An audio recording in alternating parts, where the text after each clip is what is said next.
Porque a lei veio por Moisés, Jesus trouxe graça e verdade. João 1:17. Se inscreva no canal e compartilhe com um amigo.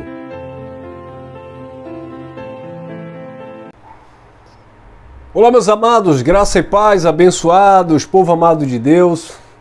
Sejam todos bem-vindos a mais uma reflexão da mensagem da graça de Deus.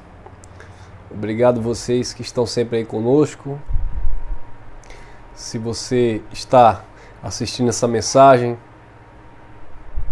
se você recebeu aí um link, um convite para assistir essa mensagem, se você é novo aqui no canal, meu nome é Elcio Jesus, seja muito bem-vindo a mais um tema da graça de Deus. Obrigado vocês aí nos comentários, fique à vontade, deixa teu like, não se esqueça, deixa teu like, compartilhe aí à vontade. E se você ainda não é inscrito, também aproveita aí e se inscreva no nosso canal, tá bom? Vamos fazer a palavra correr, vamos fazer a revelação da graça chegar aos corações. E esse é o tema, a estranha mensagem da ressurreição.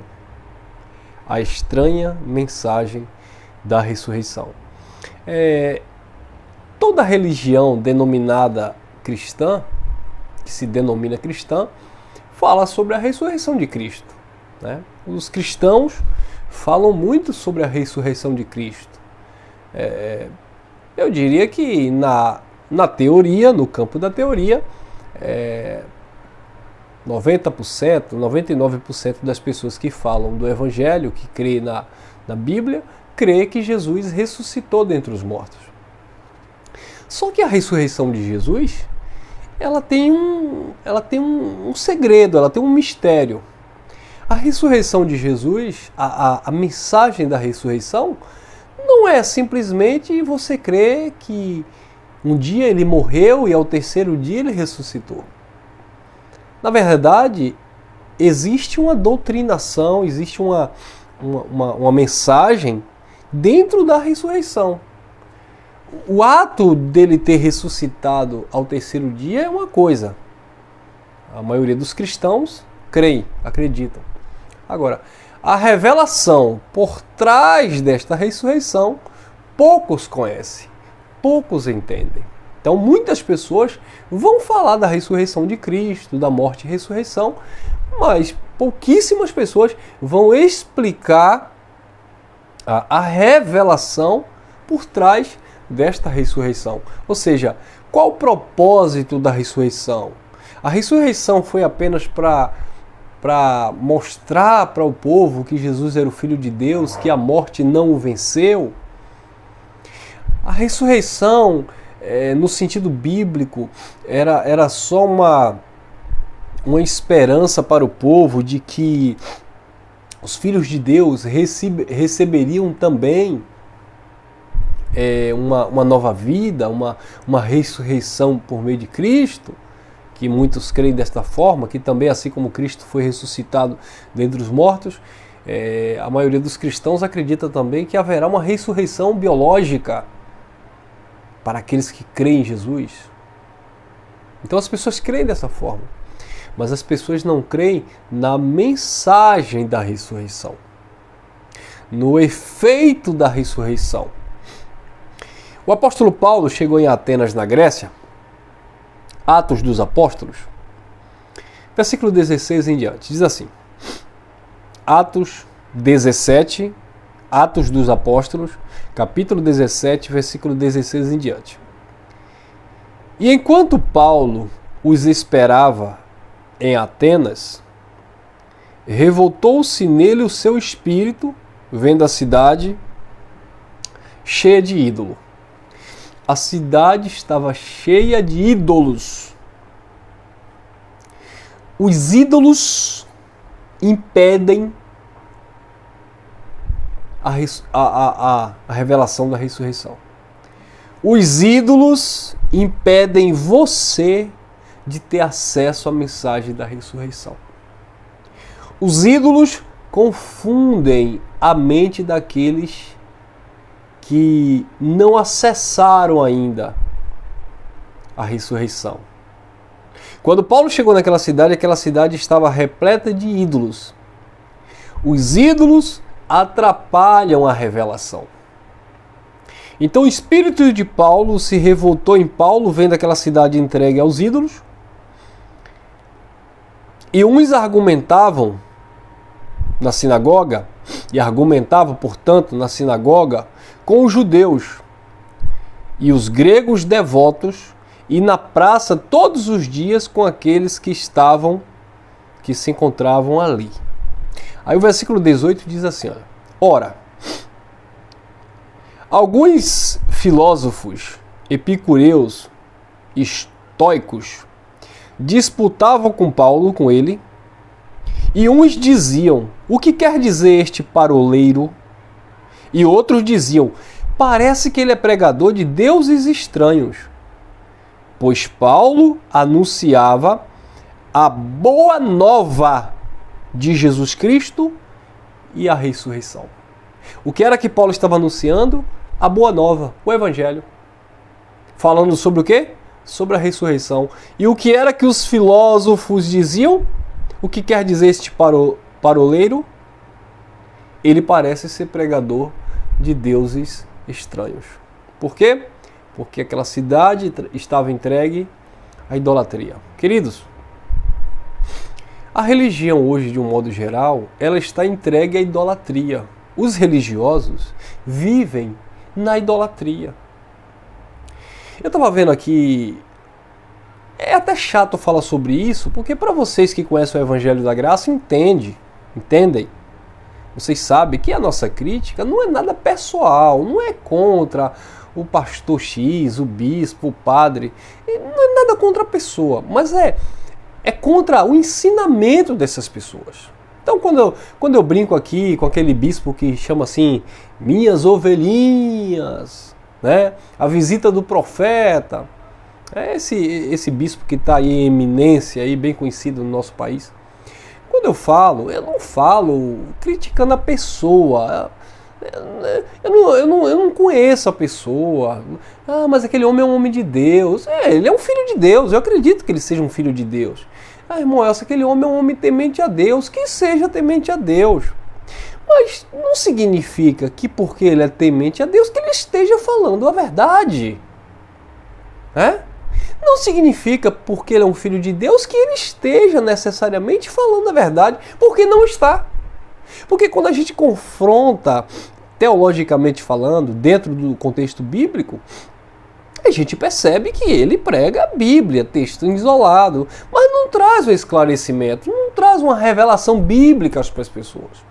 Então ele, como tantos outros que existem no nosso país e mundo afora, eu não estou julgando o caráter da pessoa, a intenção da pessoa, porque eu não conheço, Deus é quem conhece. Como disse Paulo, uns pregam por contenda, outros pregam por inveja. Aí Paulo disse, contanto que Cristo seja pregado. Tá? Porque nós não conhecemos de fato a intenção do coração.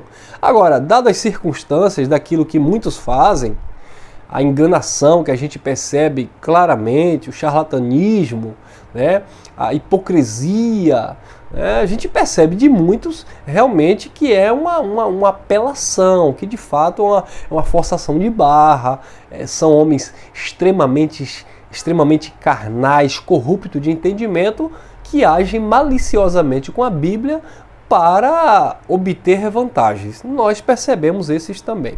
Mas tem aqueles que são sinceros, honestos, dentro daquilo que eles se propõem a fazer, dentro daquilo que eles realizam, tá bom? Então, quando nós falamos aqui que esses homens estão enganando com a Bíblia, não necessariamente é a pessoa, mas sim a ideia que aquela pessoa traz, o ensinamento daquela pessoa. Tá bom, meus irmãos? Então, fica aqui para esses que estão chegando pela primeira vez no nosso canal. Esse irmão critica muito os pastores, os irmãos. Não é a pessoa, é o sistema religioso. Mas o cristão não pode agir desta forma. Bom, Jesus fazia dessa forma. Jesus criticava os fariseus, irmãos. Jesus, João Batista, Paulo, os apóstolos, eles batiam de frente, criticavam os fariseus. João chamava de raça de serpentes, raça de víbora. Jesus chamavam eles de filho do inimigo, filhos do diabo. João, lá no livro de João, capítulo 8, você vai ver lá nos versículos 43 em diante. Você vai ver o apóstolo Paulo chamando eles de obreiros fraudulentos, ministros de Satanás.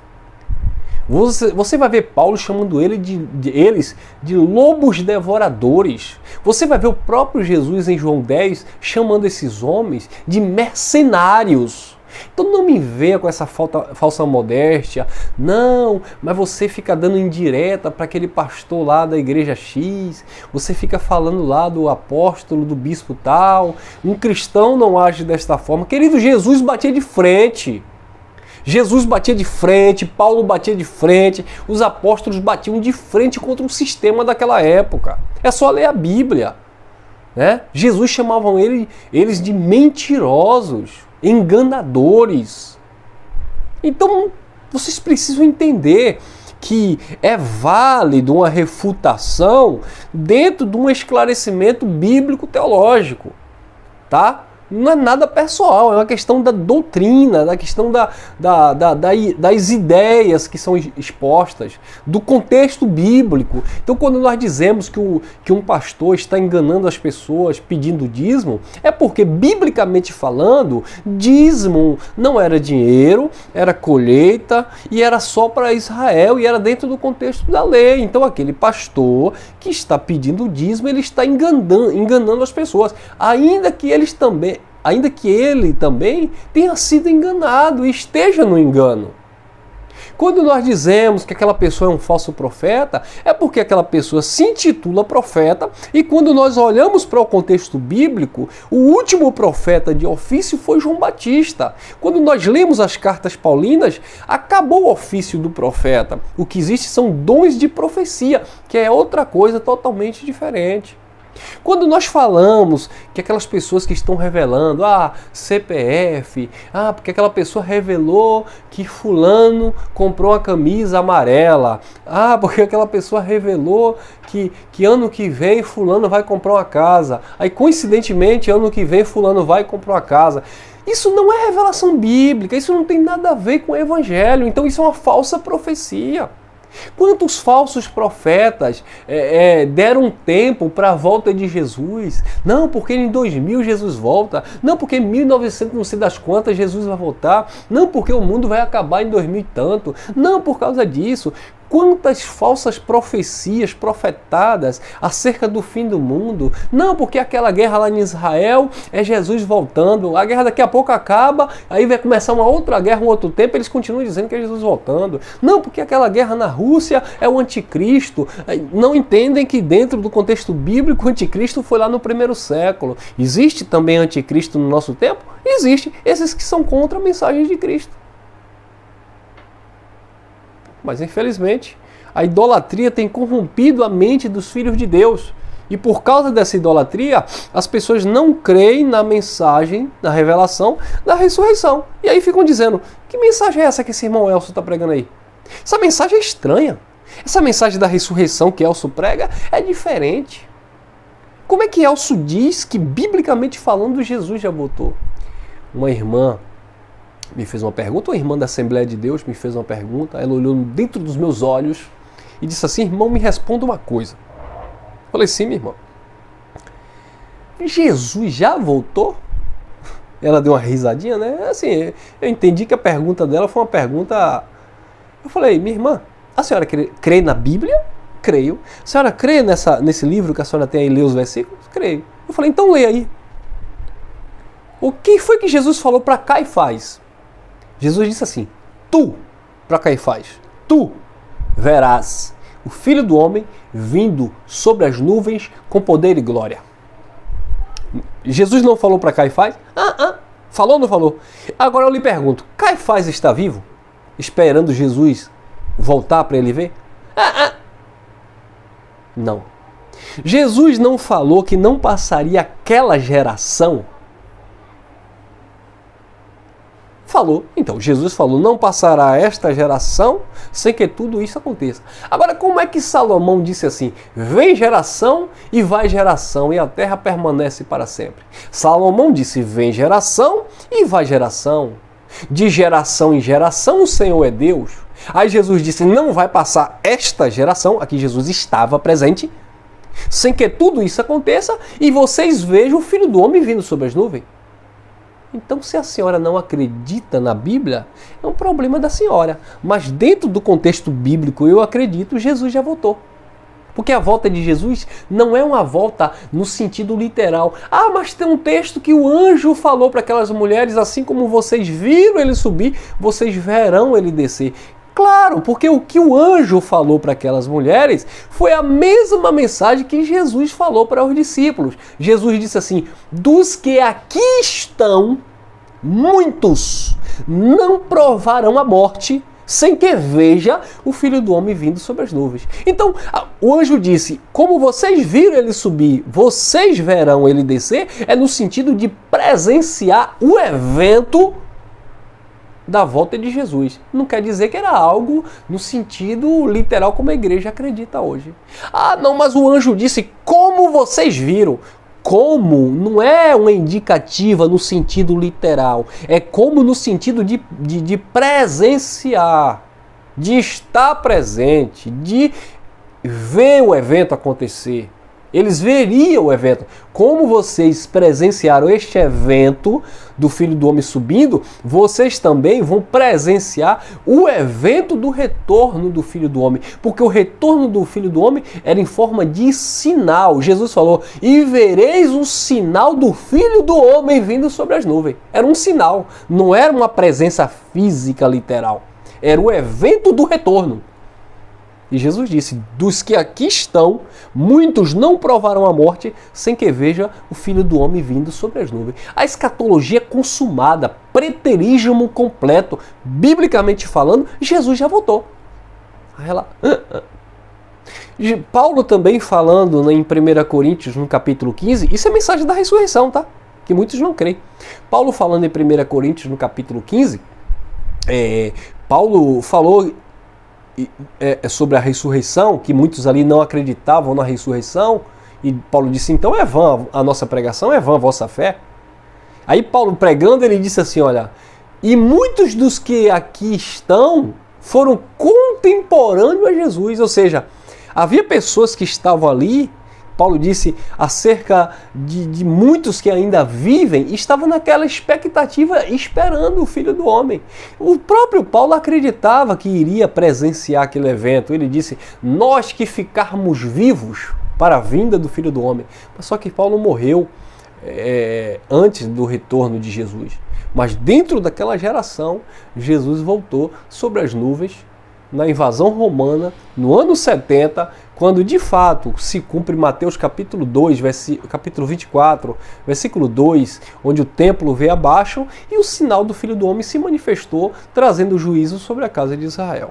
Então, irmãos, esse tipo de mensagem é uma mensagem de difícil interpretação, é uma mensagem estranha. A mensagem da ressurreição, a mensagem da vinda do Filho do Homem é uma mensagem estranha. Por causa de quê? Por causa da idolatria religiosa. Então, voltando aqui à questão desses pastores que eu falei aqui, que eu citei alguns, essas pessoas se tornaram ídolos na mente dessas pessoas. Essas pessoas, esses líderes, se tornaram ídolos na mente dos filhos de Deus. Eu estava em uma rede social e esse bispo, né, o das ovelhinhas, ele abriu sua casa, acho que foi no jardim da casa dele, e muitas pessoas foram tirar foto com ele. E as pessoas iam tirar foto com ele, e uma cena que chega a dar tristeza. As pessoas dizendo assim, bispo, meu bispo, cura minha filha. Aí quando eu fui abrir os comentários, meu Deus do céu, a idolatria terrível. Bispo, cura minha filha que está com isso. Ô bispo, cura a minha filha, o Senhor é homem de Deus, cura o meu filho, cura isso. Gente do céu, isso é idolatria. Aquele homem tem poder de curar quem? Pelo amor de Deus. O único que opera milagre é o Cristo ressuscitado. E as pessoas mendigando, as pessoas, sabe, idolatrando esses homens que têm problema de saúde. Aí eu vi uma moça também que tinha um problema de pele, né? Eu esqueci o nome da doença, e essa moça estava desesperada, chorando. E aí eu vi o sofrimento daquela moça e tal. Quando eu olho os comentários, as pessoas dizendo: procura o apóstolo fulano de tal, lá em São Paulo, procura o apóstolo lá do chapéu, que ele vai orar e vai te curar. Olha para isso, irmãos. Aí eu já vi também outros dizendo: não vai não, ele vai tomar teu dinheiro. Mas olha para isso. As pessoas induzindo ao erro, ou seja, à idolatria, ao apego ao homem, como se o homem fizesse alguma coisa. Como se o homem fosse capaz de realizar um milagre. O homem não é capaz de nada, porque quando esses homens estão doentes, eles vão para o Sírio-Libanês, eles saem do país, eles vão se tratar no exterior, eles vão para os seus melhores hospitais, eles têm plano de saúde. Quando os membros que seguem esses homens estão doentes, eles dizem assim: eu sou homem de Deus para orar por você. Quando eles estão doentes, eles correm para os hospitais. Você não vai ver nenhum apóstolo na Bíblia, nenhum ministro de Deus na Bíblia se responsabilizando pela cura de alguém. Pelo contrário, eles oravam, eles declaravam ali, e as pessoas, por fé naturalmente em Deus, recebiam suas dádivas, suas bênçãos, mas eles não ficavam com a glória de Deus, eles não usurpavam da glória de Deus. Paulo disse em Gálatas capítulo 4, versículo 19, eu sinto dores de parto até que Cristo seja formado em vós. Então, o nosso intuito aqui é clarear a mente dos irmãos que, independentemente do pastor, do padre, do líder, da igreja X, da igreja Y, o homem não tem poder, o homem não tem capacidade, o homem não tem nada que possa fazer para realizar algo na tua vida, porque só quem realiza é Deus, só o Senhor é Deus. O povo lá no deserto estava lá cocheando entre dois pensamentos, uma hora era Deus, outra hora era Baal. Foi necessário uma intervenção divina por meio do profeta Elias, porque o povo estava vivendo a idolatria. E nos dias de hoje não tem sido diferente. É porque o meu pastor, é porque aquele homem de Deus, é porque me cura. E aí eles conseguem atrair multidões com essa falsa humildade, com essa sensação que eles passam para as pessoas de que há algo nele capaz de mudar a tua vida. As pessoas vivem, infelizmente, aqui, na idolatria. E quando nós falamos do Evangelho, da ressurreição, da mensagem dentro de um contexto bíblico, histórico, ele diz assim: esses pregadores aí, esse irmão aí está pregando Deus, um Deus estranho. Essa ressurreição aí é uma mensagem de difícil entendimento. Por quê? Porque as pessoas vivem na idolatria. E Paulo continua falando, no versículo 23, Paulo disse: porque passando eu e observando os objetos do vosso culto, encontrei também um altar que estava escrito ao Deus desconhecido. Aí Paulo disse assim: esse, pois, que vós honrais sem conhecer, é o que eu vos anuncio, o Deus que fez o mundo e tudo que nele há, sendo ele Senhor do céu e da terra, não habita em templos feitos por mão de homens, versículo 25, nem tampouco é servido por mãos humanas, como que necessitando de alguma coisa, pois ele mesmo é quem dá a todos a vida, a respiração e todas as coisas. Mas essa idolatria que eles pregam, vem para a casa de Deus, Deus está aqui, Deus vai agir nesse lugar. Deus não habita em templo feito por mãos de homem. Ah, porque eu vou fazer uma obra para Deus, porque eu estou servindo a Deus. Deus não é servido por mãos humanas, como que necessitando de alguma coisa. Ah, porque eu vou dar dinheiro para Deus, eu vou dizimar para Deus. Você não dizima para Deus. Você pode até financiar um trabalho evangelístico, você pode até financiar uma instituição religiosa, o dinheiro é seu, você faz o que você quiser. Eu só sei de uma coisa: a alma generosa, ela prospera. Se você pratica generosidade, seja em uma instituição religiosa, seja na vida de alguém, o que você planta, você vai colher. Agora, essa ideia de que você está fazendo para Deus, como se nosso Deus fosse um Deus pobre, que precisa do teu salário, que precisa de 10% do teu ganho, que precisa da tua oferta, para realizar uma obra que sem o teu dinheiro ele não faz, isso é idolatria. Isso é idolatria. Infelizmente, se tratando principalmente do nosso país, o povo está entregue à idolatria. É o pastor, é o líder, é isso, é a igreja, BBB, bababá, tatatê, tatatá. Até estátua eles levantam agora homenageando a um líder evangélico. É o bezerro de ouro. O bezerro de ouro da religião está aí.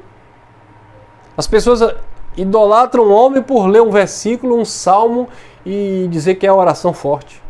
Bezerro de ouro. As pessoas não têm vida com Deus. As pessoas não têm vida no Evangelho. As pessoas não têm vida com a revelação. As pessoas não têm intimidade com a palavra. As pessoas estão simplesmente seguindo os bezerros de ouro. E quando nós expomos a mensagem da ressurreição, ele diz assim, ó, essa mensagem é estranha. Parece pregação de um Deus estranho.